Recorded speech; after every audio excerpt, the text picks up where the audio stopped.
भगवान शंकर को भी बड़ी शर्म आई होगी, कितना नालायक मेरा भक्त है कि इसको मेरे बारे में बोलने के लिए भी शब्द इसके दिल से नहीं उतर रहा है। जो काशी का विवाद है वो मोदी जी ने अपनी इच्छा के विरुद्ध जाए बिना उसे खत्म कर दिया, उसकी भ्रूण हत्या कर दी। ये जो है सिर्फ नाटक करते हैं, पूरी की पूरी नाटक मंडली जो है आज के समय में बनारस में, काशी में, या जो भी आप उसका नाम रखें वहाँ पर मौजूद है। या आरएसएस वाले चाहे मथुरा में कहें कि मस्जिद और मंदिर का झगड़ा है, या अयोध्या में जो मंदिर मस्जिद का झगड़ा था, या जो काशी में मंदिर मस्जिद का झगड़ा है, ये भारतीय जनता पार्टी या ऐसी पुरुषार्थवादी ताकतें जो कि लोगों को हिंदू मुसलमान के नाम पे लड़ाने के लिए कोशिश करती हैं, उनकी हार का ये सबूत है कल मोदी जी का वहाँ जाना। कबीरदास जी कह गए, मलमल धोए शरीर को गया न मल का बैल। जी मलमल धोए शरीर को गया न मन का मैल, नहाए गंगा गोमती रहा बैल का बैल। दोस्तों आदाब अर्ज़ है, मैं निसमत खान हिंद वॉइस से आपसे मुखातिब, मेरे साथ है रविंदर कुमार जी। रविंदर कुमार जी बहुत बहुत स्वागत है आपका। रविंदर कुमार जी, जो काशी विश्वनाथ का कॉरिडोर बना है, इसकी कई कंट्रोवर्सी रही, क्योंकि जिस रास्ते से मोदी जी को गुजरना था उसको पूरा भगवा रंग में रंग दिया। उसमें एक मस्जिद भी रंगी गई, उसमें कांग्रेस कमेटी के दफ्तर भी रंगा गया। कई लोग तो घर तो रंग ही गए, बेचारे कुछ नहीं भूल पाए, लेकिन जिन्होंने विरोध किया, जैसे मस्जिद वालों ने विरोध किया तो वो सफ़ेद कर दी गई, कांग्रेस वालों ने विरोध किया तो उसको भी सफ़ेद रंग दिया गया। तो क्या ये बताना चाहते हैं कि बनारस में अब भी उनका इतना ही जलवा है मोदी जी का? वो तो हो गई क्योंकि प्राइम मिनिस्टर है, वो तो होगी, लेकिन गंगा का प्रदूषण तो कम नहीं हुआ। जैसे जो ये ने कहा था, गंगा पुत्र हूँ मैं, गंगा माँ ने मुझे बुलाया तो मैं यहाँ से आके इलेक्शन लड़ाऊंगा 2014 में, मैंने ये बात कही थी। लेकिन बनारस का मैं भी देख के आया हूँ। बनारस तो पुरातन नगरी, हजारों साल पुरानी नगरी, उसका कोई अभी इस तरीके नहीं। एक रास्ता इन्होंने उसका ठीक किया है, ना वहाँ कोई इंडस्ट्री है ना कोई। सबसे बड़ी बात, गंगा माँ का जब प्रदूषण आज तक खत्म नहीं हुआ है, अब ये कैसे कह सकते हैं? उसमें इन्होंने स्नान भी किया है। तो आप बताइए कि इसके क्या है ये खास? कबीरदास जी कह गए, मलमल धोए शरीर को गया न मल का बैल। जी मलमल धोए शरीर को गया न मन का मैल, नहाए गंगा गोमती रहा बैल का बैल। तो कबीरदास ने गंगा की स्थिति बता दी कि अगर आपका मन नहीं बदलेगा तो कुछ नहीं बदलेगा। और काशी का एक ही नारा है कि काशी में जाकर आदमी का मन बदलता है, उसको लगता है आध्यात्म से मेरा लगाव है। जी। लेकिन यहाँ देखते हैं कि मोदी जी गए हैं तो मोदी जी ने वहाँ पर भी एक इवेंट का आयोजन किया। पहले उन्होंने केदारनाथ में किया, अभी जाकर वहाँ पर जो है शंकराचार्य की प्रतिमा का अनावरण किया, और जूते पहनकर जो है उन्होंने वहाँ पर जो है मंदिर में दर्शन किए। अब यहाँ पर भी मोदी जी जो है जूते पहन के ही घूमते रहे हैं।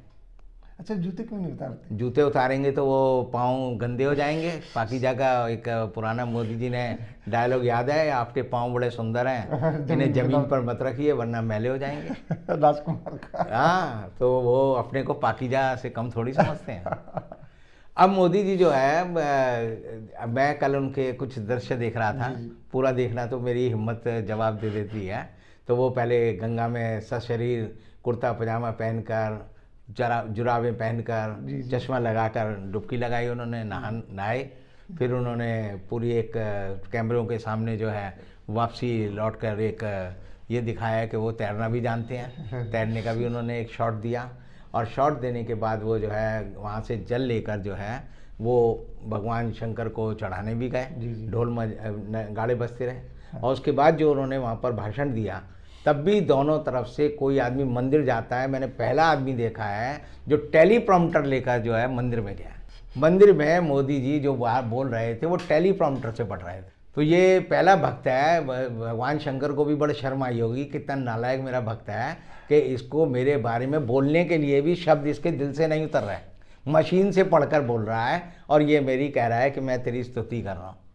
और उससे ज़्यादा मुझे अफसोस हुआ कि योगी आदित्यनाथ थे, वो जो है शिव का अष्टांग श्रोत्रम पढ़ रहे थे तो वो नहीं पढ़ पा रहे थे। तो ये ऐसे साधु सन्यासी हैं, ना इनकी भाषा में शुद्धि है, ना इनके विचारों में शुद्धि है, ना इनके कर्मों में शुद्धि है, और ये जो है सिर्फ नाटक करते हैं। पूरी की पूरी नाटक मंडली जो है आज के समय में बनारस में, काशी में, या जो भी आप उसका नाम रखें, वहाँ पर मौजूद हैं। अब एक बड़ा अजीब सी बात होती है कि मोदी जी जब भी जाते हैं तो वो उसे एक सरकारी इवेंट और बीजेपी की इवेंट दोनों बना कर बीजेपी की इवेंट ज़्यादा नहीं, पता नहीं चलता कि कहाँ बीजेपी शुरू हुई, कहाँ सरकार शुरू हुई। जी। ये कर दिया कि 12 राज्यों के जहाँ बीजेपी के मुख्यमंत्री हैं वो सब वहाँ पहुँचेंगे, उनकी मीटिंग होगी। फिर वहाँ पर जो है ये हो गया कि जी कैबिनेट की मीटिंग होगी, जी जी जी, तो कैबिनेट सेक्रेटरी भी जाएगा, भारत सरकार भी वहाँ जाएगी, और वहाँ पर जो है जो कॉरिडोर है उसका उद्घाटन होगा। अब उद्घाटन के लिए आप देखिए कि एक जो मुझे लगता है जो बीजेपी के खिलाफ एक बात जाएगी, वो ये जाएगी कि बीजेपी ने पूरे देश में लोगों के दिमाग में एक बात बैठा रखी थी कि ज्ञानवापी मंदिर और हमारा जो काशी विश्वनाथ का मंदिर है उनमें कंट्रोवर्सी है, आधे में मंदिर बना हुआ है, आधे में ज्ञानवापी मंदिर बनी हुई है। विवाद है, ये विवाद था। लेकिन इस पूरे कॉरिडोर को देखेंगे तो पता चलेगा ज्ञानवापी मंदिर तो वहाँ है ही नहीं। हाँ। तो इनका जो काशी का विवाद है वो मोदी जी ने अपनी इच्छा के विरुद्ध जाए बिना उसे खत्म कर दिया, उसकी भ्रूण हत्या कर दी। अब ये कभी भी काशी में ज्ञानवापी मंदिर का मुद्दा नहीं उठा सकते। और जब आरएसएस को पता चलेगा कि मोदी जी ने हमारे 3 ही मुद्दे थे, उनमें से एक मुद्दे की भ्रूण हत्या कर दी, अबॉर्शन कर दिया, तो वो इन पे बड़े कोपित होंगे। और संघ की एक तरह से जो काशी को जीतने की जो एक मंशा थी, जिसके नाम पर वो देश के लोगों से वोट मांग सकते थे, अयोध्या के बाद उसको वो खत्म हो गया। ये आपको नहीं पता चलेगा। जाहिर सी बात है आप और ज्ञानवापी मस्जिद का विवाद खत्म होना ये बताता है कि ये सारे विवाद जानबूझकर खड़े करते हैं। ये आरएसएस वाले चाहे मथुरा में कहें कि मस्जिद और मंदिर का झगड़ा है, या अयोध्या में जो मंदिर मस्जिद का झगड़ा था, या जो काशी में मंदिर मस्जिद का झगड़ा है, ये भारतीय जनता पार्टी या ऐसी पुरुषार्थवादी ताकतें जो कि लोगों को हिंदू मुसलमान के नाम पे लड़ाने के लिए कोशिश करती हैं, उनकी हार का ये सबूत है कल मोदी जी का वहाँ जाना। चीज को बिगाड़ रहे हैं। नहीं, ये झूठ बोलते हैं, ये पूरी पार्टी झूठ बोलती है। यानी कि सुप्रीम कोर्ट के जो जज हैं जिन्होंने अयोध्या पे फैसला दिया, वो कहते हैं किताब लिख के कहते हैं कि जी हमने जो है राम मंदिर का फैसला देने के बाद जो है एक जश्न मनाया पार्टी की ताज मानसिंह में, सबसे महंगी शराब पी। ये उन्होंने अपनी किताब में लिखा है। यानी ये ऐसा भक्त है जो कहे जी आज रामनवमी है, अब मैं जो है शराब से जो है पार्टी करूंगा। यानी शराब तो है, ये समझिए शराब और राम, या तो ये सिद्ध कर देंगे करने की कोशिश में हो गोगोई साहब कि कोई भी अच्छा धार्मिक कार्य करने के लिए शराब पीना जरूरी है, या वो शराब पीते हैं इसलिए उन्होंने ऐसा फैसला किया। शिव के साथ भंग को जोड़ा गया है। नहीं, भंग तो है, लेकिन भगवान शंकर तो शराब नहीं पीते, शराब तो सिर्फ भैरवनाथ पीते हैं। भैरवनाथ पीते हैं। अब भैरवनाथ शराब पीते हैं तो इसका मतलब या तो ये सारे भैरव हैं, बाबा, और इसका मतलब ये है कि जितने भी सुप्रीम कोर्ट के जज हैं वो सब भैरव हो गए, और इसलिए उन्होंने गलत फैसला दे दिया। जिस फैसले में वो बताते हैं कि हमने फैसला दिया, हमने जश्न मनाया, उसके पांचों के पांचों न्यायाधीश, एक उनमें अभी भी सुप्रीम कोर्ट में बैठे हैं, उन सबको देश से क्षमा मांगनी चाहिए कि हमने षड्यंत्र पूर्वक एक जो है जैसे फिल्मों में दिखाते खलनायक होते हैं ना, उनकी पार्टियों में कोई जश्न कोई करतूत करके आते हैं तो वो जश्न मनाते हैं, खूब शराब शबाब होती है, बढ़िया खाना खाया जाता है, विलेन आता है जो, तो दे हैव सेलिब्रेटेड। यानी जज कब से जो है अपने जजमेंट को सेलिब्रेट करने लगे।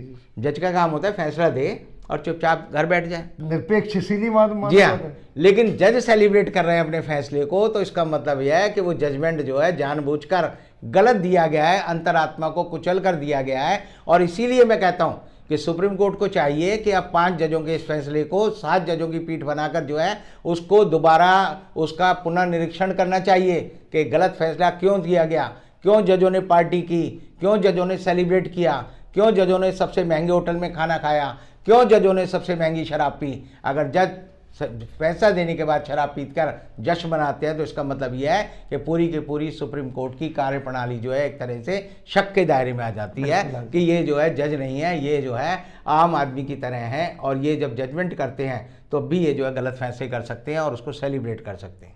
तो इसके माने जो रामलला विराजमान के बारे में फैसला दिए गए तो ये तो तकरीबन पूरा गलत है। एक तो रामलला विराजमान, उनकी रामलला की मूर्ति को देखिए सुप्रीम कोर्ट ने खुद माना है कि भाई ये जो है मूर्तियां जो है 49 से पहले नहीं थी, ये जबरदस्ती रखी गई।